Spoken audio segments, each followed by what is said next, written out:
अगर आप पिछले 100 सालों में देखें तो यूरोप एक फाइनेंशियल कैपिटल की तरह उभरा है पूरी दुनिया के अंदर। वर्ल्ड वॉर 2 से पहले तक लगभग 80% दुनिया पर यूरोप का कब्जा था, मगर इन सब के बावजूद आज के दिन यूरोप के अंदर वॉर जैसी सिचुएशन है।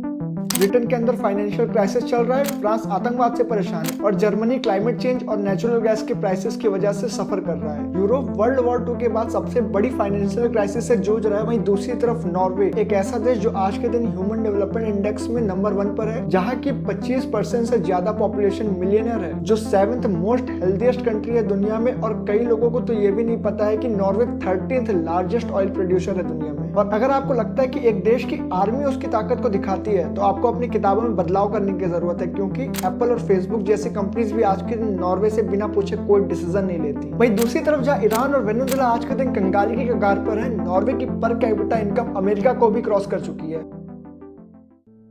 वर्ल्ड वॉर 2 के समय यूके और जर्मनी दोनों ने कोशिश की थी कि वो नॉर्वे पर कब्जा कर ले, मगर आखिर में हिटलर ने आगे चलकर नॉर्वे को कब्जा लिया। वहीं हैरानी की बात यह है कि यूनाइटेड किंगडम इंडिया जैसे कंट्री को लूटने के बाद भी वर्ल्ड वॉर 2 के अंदर हारते हारते बचा था। अगर यूएसए बीच में नहीं आता तो पॉसिबिलिटी थी कि हिटलर पूरे के पूरे यूनाइटेड किंगडम को निगल जाता। खैर, वर्ल्ड वॉर 2 के बाद 1960s तक नॉर्वे की जीडीपी नाइजीरिया के बराबर थी। वहीं आगे चलकर 1970s में नॉर्वे के अंदर ऑयल की डिस्कवरी हुई। अब वीडियो में आगे बढ़ने से पहले आपको जानना जरूरी है कि नॉर्वे एक सोशलिस्ट कंट्री है। फॉर एग्जाम्पल, इंडिया भी एक सोशलिस्ट कंट्री है। एक सोशलिस्ट कंट्री के अंदर गवर्नमेंट एजुकेशन, इलेक्ट्रिसिटी और टेलीकॉम जैसे सेक्टर्स को कंट्रोल करती है। तो जैसे ही नॉर्वे के अंदर ऑयल की डिस्कवरी हुई, नॉर्वे ने डिसाइड किया कि वो इस ऑयल को नॉर्वे के लोगों की डेवलपमेंट में यूज करेगा। और इसके साथ ही 1972 में नॉर्वे ने खुद की ऑयल कंपनी स्टेट ऑयल को फाउंड किया। अब नॉर्वे ने डिसाइड ये किया था कि गवर्नमेंट अपना कंट्रोल रखेगी ऑयल पर। यही रीजन है कि आज के दिन फॉरेन कंपनीज को 78% टैक्स पे करना होता है सारे ऑयल के प्रॉफिट्स पर। और नॉर्वे के अंदर 50% से ज्यादा ऑयल रिस्क को स्टेट ऑयल ओन करती है। जैसे ही नॉर्वे के अंदर ऑयल की डिस्कवरी हुई, 3 साल के अंदर नॉर्वे ने अपनी जीडीपी पर कैपिटा 2 गुना तक बढ़ा ली। अब दुनिया में जिन जिन देशों में भी ऑयल की डिस्कवरी हुई थी, वो देश उतना ज्यादा डेवलप नहीं कर पाए। इसका मेन रीजन था ऑयल कर्स। बेसिकली ऑयल कर्स एक इकोनॉमिक फिनोमिना है, जिसमें जैसे ही किसी देश के अंदर ऑयल की डिस्कवरी होती है, उस देश की सरकार वहां के लोगों को खुश करने के लिए टैक्स कम कर देती है, जिस वजह से उस देश में इकोनॉमिक ग्रोथ स्लो हो जाती है और वो देश ऑयल के सिवा कुछ भी प्रोड्यूस नहीं कर पाता। मतलब आज के दिन आपने किसी भी सऊदी अरेबिया और ईरान की बड़ी टेक कंपनी का नाम सुना है? मेनली ये दोनों ही देश पूरी तरीके से ऑयल के रेवेन्यू पर निर्भर है, और जिस दिन इन देशों के अंदर ऑयल खत्म हो गया, ये देश पूरी तरीके से कोलैप्स कर जाएंगे। नॉर्वे के गवर्नमेंट को ये बात अच्छे से पता थी, और इसी वजह से नॉर्वे ने कभी भी ऑयल से आने वाले रेवेन्यू को अपने देश के अंदर इन्वेस्ट नहीं किया, क्योंकि अगर नॉर्वे ऑयल के पैसे को अपने देश में इन्वेस्ट करता तो इसकी वजह से नॉर्वे की करेंसी स्ट्रांग होती। अब आप लोग बोलेंगे कि अगर किसी देश की करेंसी स्ट्रांग होती है तो ये तो अच्छी बात है उस देश के लिए, मगर ऐसा नहीं है। इसको आप एक एग्जांपल समझो।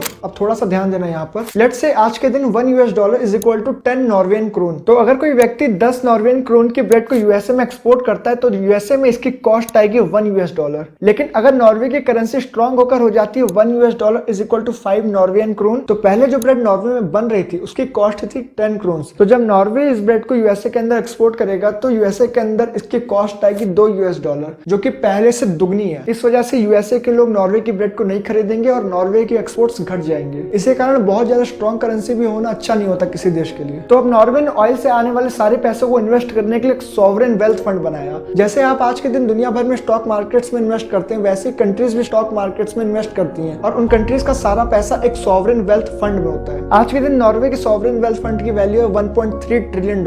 इतने पैसे से आप इंडिया का बजट 2 सालों तक मैनेज कर सकते हो। और अगर इन सारे पैसों को नॉर्वे के लोगों के बीच बांट दिया जाए तो हर एक व्यक्ति को 1.5 करोड़ रुपए मिलेंगे। नॉर्वे इन सारे पैसों को दुनिया भर में इन्वेस्ट करता है, और 2017 में नॉर्वे ने अपनी इन्वेस्टमेंट से कमाए थे $130 बिलियन।